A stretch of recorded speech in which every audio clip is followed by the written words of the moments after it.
Saya start berniaga tak salah lebih kurang tahun 1984. So ni resepi turun-temurun lah. Saya daripada masa saya mula berniaga, saya dengan ayah lah. Ada ayah, ada pekerja dia, tu ada abang.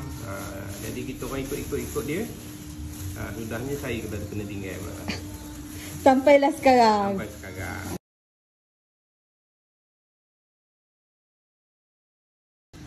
So ni Pakcik Mokhtar.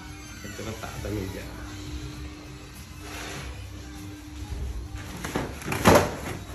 Tak juga dia seminggu satu beg. Oh, so dekat je kan? Ya dah dia naik motor balik. Berapa minit 40? 50 minit? Tak, 1 jam lebih. Oh, jauh juga. Dia pergi, jauh. Dia pergi Gopeng.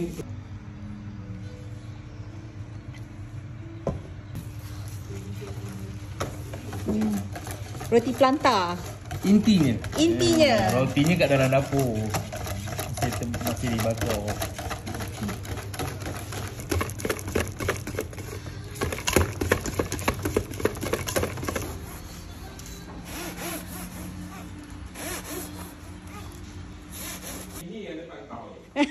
Sekolah bagi minum free dibuka.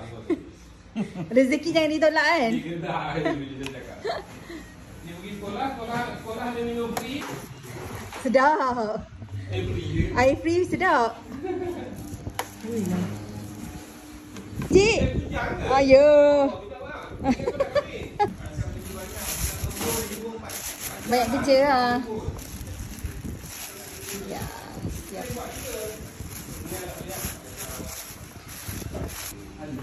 Tak keluar lagi lah tu. Ni roti apa? Ni roti kosong, itu dia bantal. Oh. Wangi gila bau dia. Adik-adik saya lah, adik-adik saya. Tak ada. Kawan-kawan. Orang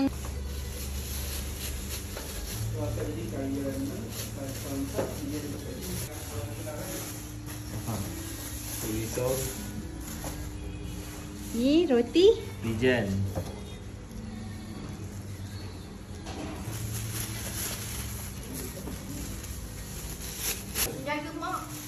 Oh, okey. Tahniah lah korang sanggup buat macam tu.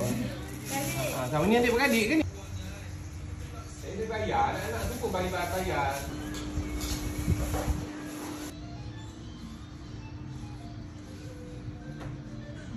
Saya kacang dengan biji. oh, tak ada.